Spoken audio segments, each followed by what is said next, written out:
If you enjoy this podcast, leave us a review. Yay! We love it when you click on the 5 stars. Also, let's keep the conversation going. Don't hesitate to send me a direct message. Cindy Claes on Instagram or in the show notes.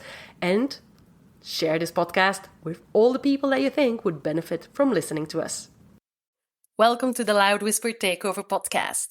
I am Cindy Claes. I'm the host of this podcast. I'm an action actress. I'm a filmmaker. I have a background in dance and choreography, as well as in fitness, sports nutrition, and combat sports and screen fighting. I've been running this podcast for more than a year now, and I've had quite a few interviews so far. So today I would love to talk about how do you land a podcast interview for your project. Maybe you're an actor, maybe you're a filmmaker, maybe you're a choreographer, an artist, a creative, and you just want to get the word out there about what you're doing, what you're up to. Some people also feel they want to tell their story. So, how do you get to be invited on a podcast? And also, how do you make the most of it? Now, the things I will talk about today are not only for podcasts, it's also for any sort of platform where you could be in interaction with someone that asks you questions about your work and how to make the most of it. Because it's great to be interviewed, it's great to talk about your story, about your project, but how can you make the most of it? First, let me tell you how I started this podcast. It is not only important to understand why I will say what I will tell you later on how to get on a podcast, but if you want to be taken into account by somebody that is going to take their time to interview you, you must know why they started something. It will give you way more chances to be selected to come on the podcast as a guest. So I'll tell you how I started my podcast and why. I had a little voice that had been growing in my heart and soul for a while that told me, Cindy, you must start your podcast. And it must be a podcast where it's not just you talking, you're also conversating with other people from the industry, with creatives, with artists, with people that you really are in alignment with. But because I am a woman and a creative that has mastered different disciplines. I used to be a choreographer in the world of hip-hop and crump and dancehall. I moved into the world of film and making film and acting. I moved into the world of action movies and, becoming a movement nerd when it comes to fighting skills. And because I had all these creative expressions, I wasn't really sure what the podcast had to be about. One of my friends said, Cindy, you are somebody that is always moving and adapting. What you will want to talk about today might not be what you want to talk about in 3 months, or give yourself space and opportunity to talk about a variety of topics, because that will really reflect your creative world. And I thought, yeah, that's right. So there has been one driving force in my life, which is following my intuition and also teaching myself to listen to that intuition, because intuition is always knocking at the door, but we're not always paying attention. And the very few times I have not paid attention, I really, really, really just crashed into a wall. So listening to intuition, even if it sounds mad, even if it sounds impulsive, taking the moment to really sit with it and see what I must do in a certain particular moment, or which path I must take, or which direction I must take, has always been extremely important. So I called the podcast the Loud Whisper Takeover for a reason. There is a loud whisper that is sort of emerging, talking somewhere in the back of our head. And in the beginning, we notice it, but we might not pay attention. Eventually, this loud whisper becomes stronger and louder. And it becomes so loud that we cannot ignore it any longer. We must take action upon it. It takes over your heart, soul, and you must take action. This intuition, this loud whisper is telling you to write your next script, to make that phone call that you've always been scared about, to try out something new on your artistic path, to go and take a class in a certain country, whatever. And so I thought, I think that's an amazing starting point as well to have my guests that come on, because I believe a lot of people have kind of made these incredible life changes in a moment where this loud whisper was so loud, they could no longer ignore it. It took over, and they finally found some sort of alignment when they took the leap of faith. So that's why I called it the Loud Whisper Takeover. I also started this podcast because I was moving around a lot. I lived in the UK for a while, for over a decade actually. I was born in Belgium, I lived in Spain, I studied in Paris, I did a lot of international and cultural exchanges with the United States. Same thing with Jamaica and Venezuela. And because my world was so international, at some point you don't know where home is anymore. And you have these pockets of friends that are sort of all over the world, but there's no one place where you have everybody together.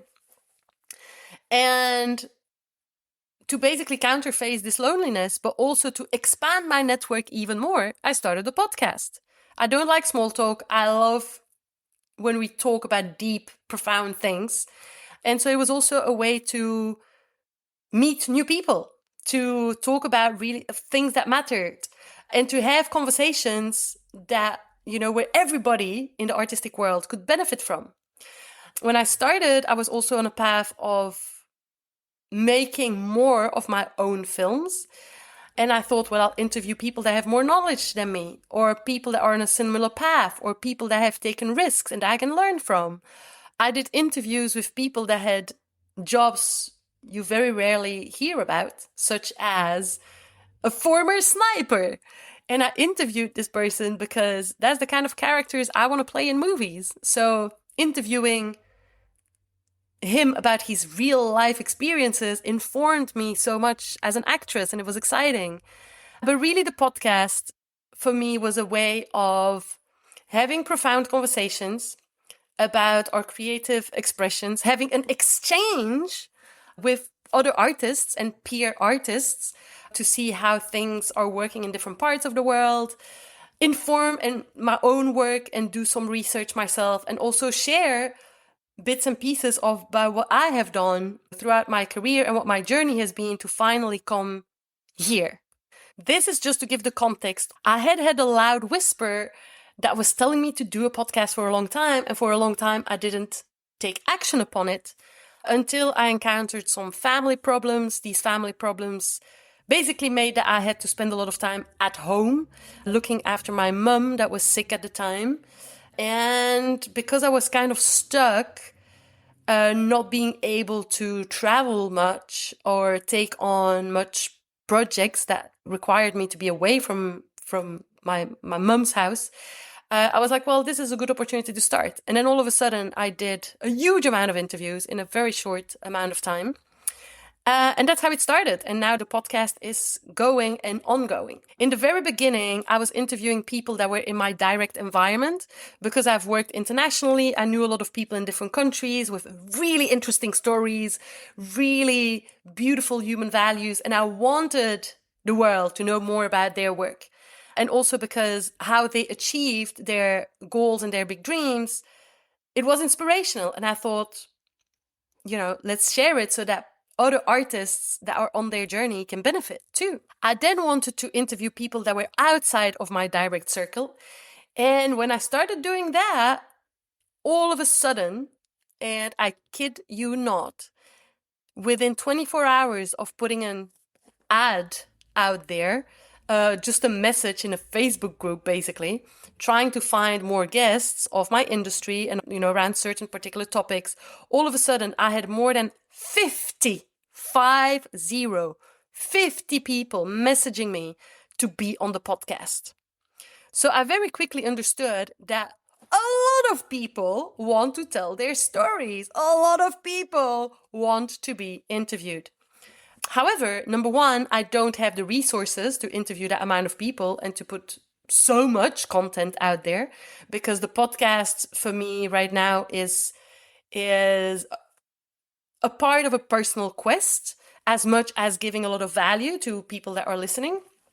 But running a podcast, even though it is a small production, it is time. It requires a lot of time to organize it, to edit it, to post it on social media. It is money as well. Even though you want to do a podcast on a very low budget, you still have to put money down for the softwares that you're using, for the editing, for that sort of things, some equipment, mics, whatever. So it's resources, time, and money.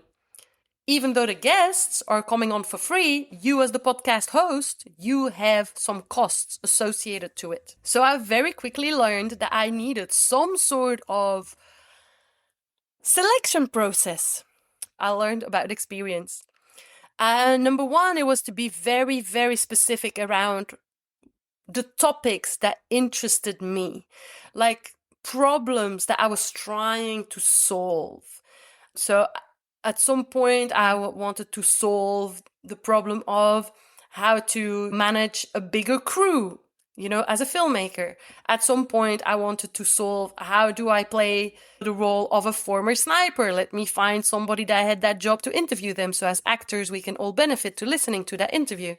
And also, I wanted to share experiences. For example, I had peer actors on the podcast, and we both shared of how we landed comedy jobs in a comedy movie and see what the casting process was like. But our conversations was always an exchange. And I really insist on that, because some podcasts are journalistic work. You will be interviewed and it's a journalist interviewing you. My podcast is not an interview, it's an exchange between artists. And so whenever you want to land a podcast interview or a podcast chat, you must be informed of the kind of podcast you're going on, and you must be informed about the host and why they're doing it. Not every podcast host is there to be a journalist. Absolutely not. Some people are just there to exchange ideas and point of views, and we want this interaction to make the conversation richer. So outside of these 50 people that contacted me at the very beginning of my podcast, I now also receive requests that say, hey, I got a project. I've got a new short film coming out. When can I come on the podcast? Well, why would you? Why would I put money and time in having a conversation with you? Like, that kind of message is not productive, neither for me, neither for you. Like, how are we matching here? Some people told me, oh, I had a friend of mine that was on your podcast. Great interview. If you want to interview me, I'm up for it. Okay. Actually, I have no interest. Like, why would I? So you need to be generous when you're contacting people that would put resources, time, and money in having you as a guest on a podcast. So obviously, make research on the host. Be interested in their work. Some people want to be on my podcast and have no idea who I am as an artist. And it's fine. You can also say, hey, I listened to the podcast. I'm less aware of what you do as an artist. Where can I find your show reel? Where can I, see an extract of a movie you made? Or is your movie being screened at any festival anytime soon? You can ask those questions, but at least I know we're going to have an exchange. And you don't want to come on the podcast because you want all the attention on you and your ego will be nourished and fed. I can really see them coming quite easily now when I receive some DMs. So be very aware of that. If you want to land a podcast interview, do your research. Some podcasts say anybody is welcome. Just shoot us a message. Cool. Other podcasts, be aware that's absolutely not the vibe. Not everybody is welcome. it needs to be around specific topics. Sometimes it's more of an exchange and it's not a journalistic interview where it's all about you. Maybe it's about an exchange of point of views, an exchange of experiences. That is what makes it interesting. So when you email people, make sure you either do your research or ask a few questions before you even offer to come on board as a guest. Make sure you have similar values. Make sure you have stories that would add to their audience as well. Obviously, doing a podcast, we're not just doing it for the host. We're not just doing it for the guest. We're doing it so that the interaction creates something magic that an audience can listen to. What would they get out of our conversation? What would they learn? How would they enrich their way of looking at life after listening to us having a conversation? A lot of people as well want to tell their stories. Now, I want you to really ask yourself, what is it about your story that others should hear about? What is it about your story that would impact others in such a way that they will feel transformed, that they will feel more empowered to take action upon something? Some people want to tell their story because they want to feel validated. And I have seen it many times with artists because I've been coaching a lot of artists and theater makers and choreographers.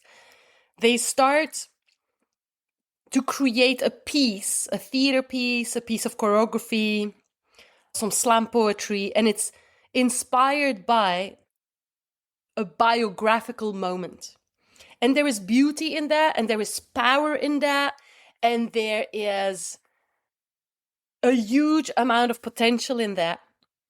But we must make sure that we can take enough distance with our own personal stories so that we can really, really share it in such a way that people that are listening to it or seeing it on stage or reading about it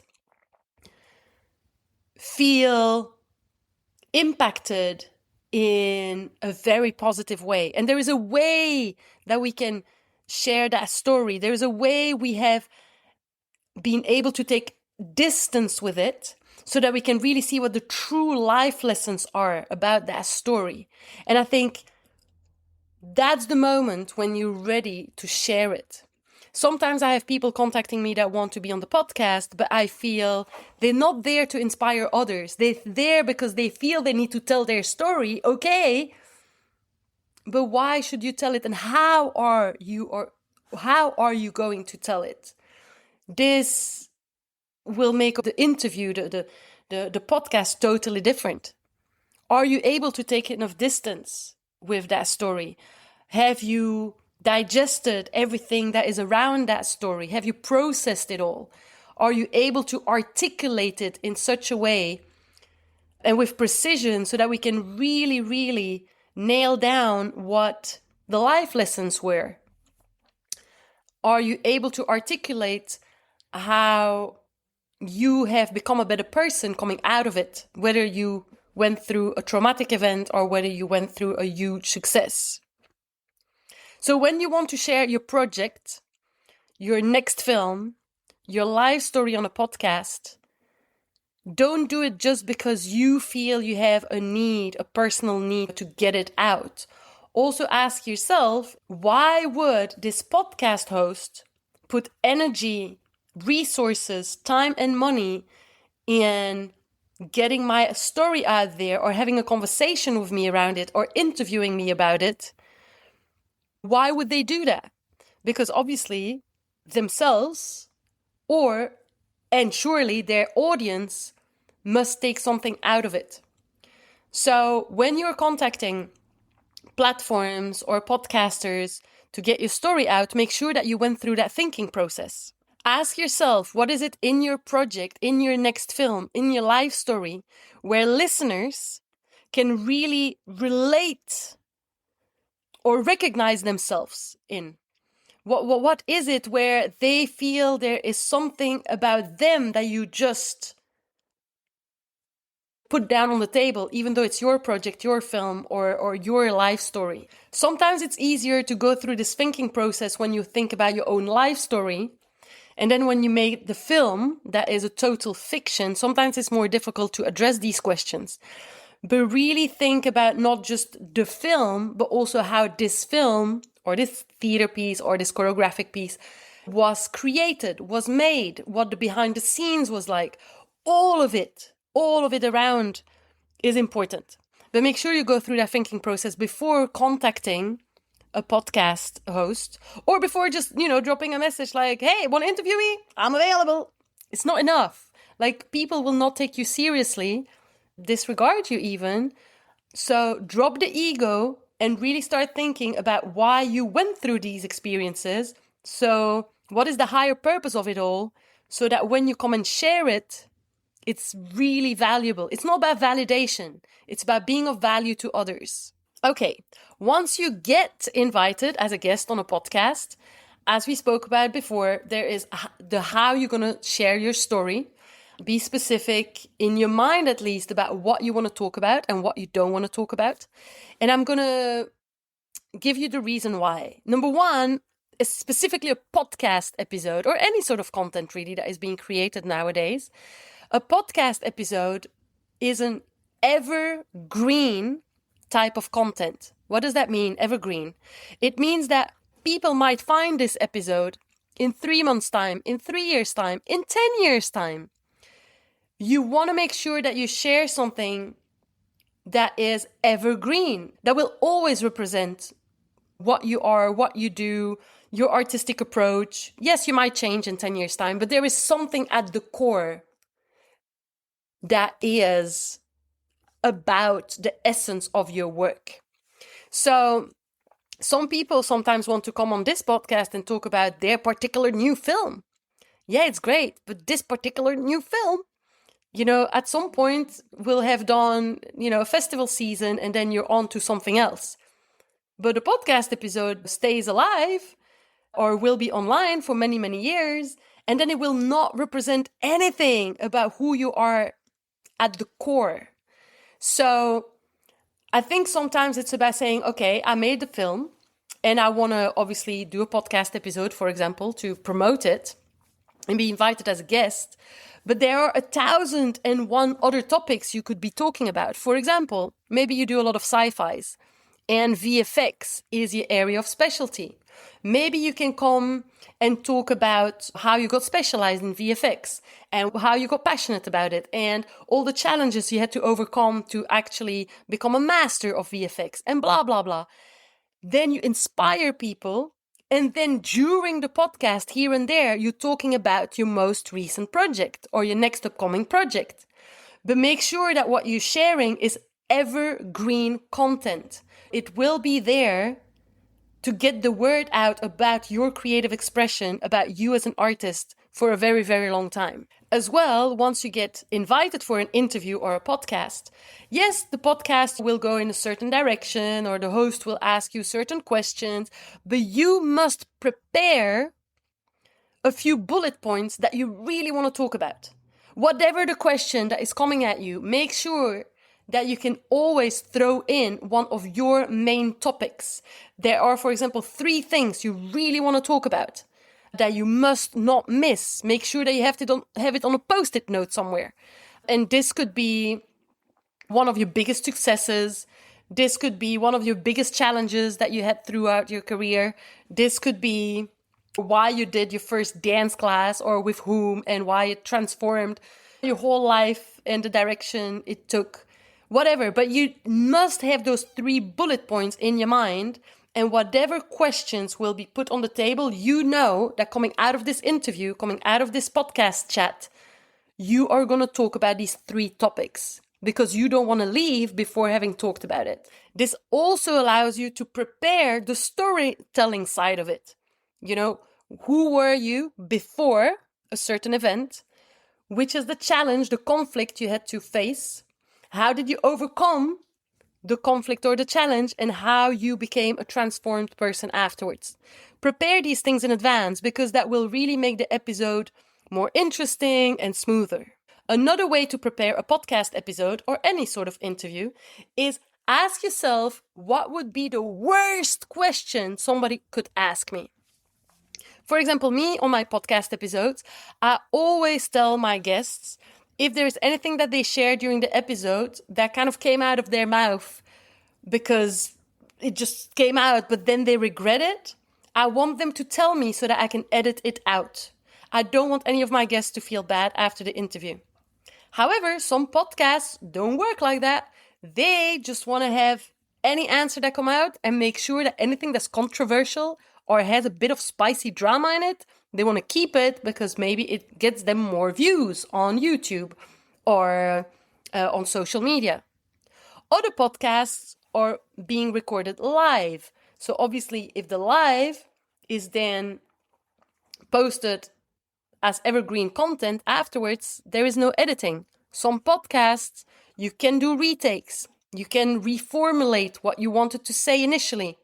Make sure that you know all these things, because if at some point they ask you a question you feel uncomfortable with, you must know how to answer it, or you must know if yes or no you must distract the host, take them to another topic, or if you can just be very honest with them and say, hey, can we just do something else because I don't feel comfortable about this particular topic? So ask yourself, what is the worst question that could come at me? And then also, how can I turn it around to talk about something that I feel comfortable with? I'm just giving a random example. Let's say that you were married and you're going through a divorce.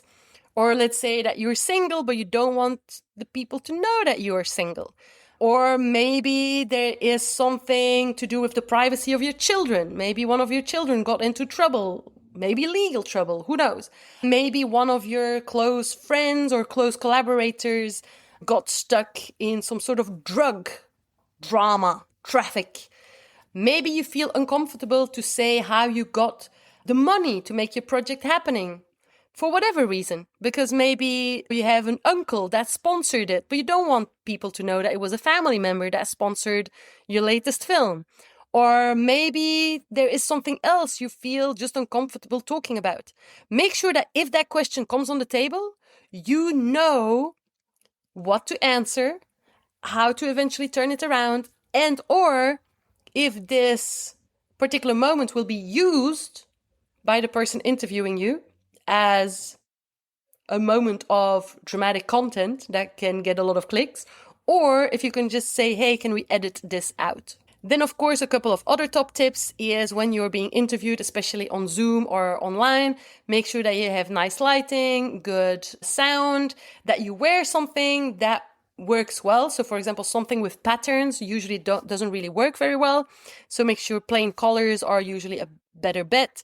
Make sure you don't have earrings that make a lot of noise or jewelry that are just like clinging, that sort of things. That's very important. I hope this inspires a couple of you to just reach out to some podcasters and know how to reach out to podcasters. Basically, be generous. Be generous with what you have to offer. Remember that podcasters are also putting time, money, energy, resources within the making of these interviews. Make sure that you don't come from a place of, I want to tell my story. Make sure that you come from a place of, I want to give value to everybody involved. And that will literally land you way more opportunities to have a chat about your work. See you in the next episode of the Loud Whisper Takeover podcast.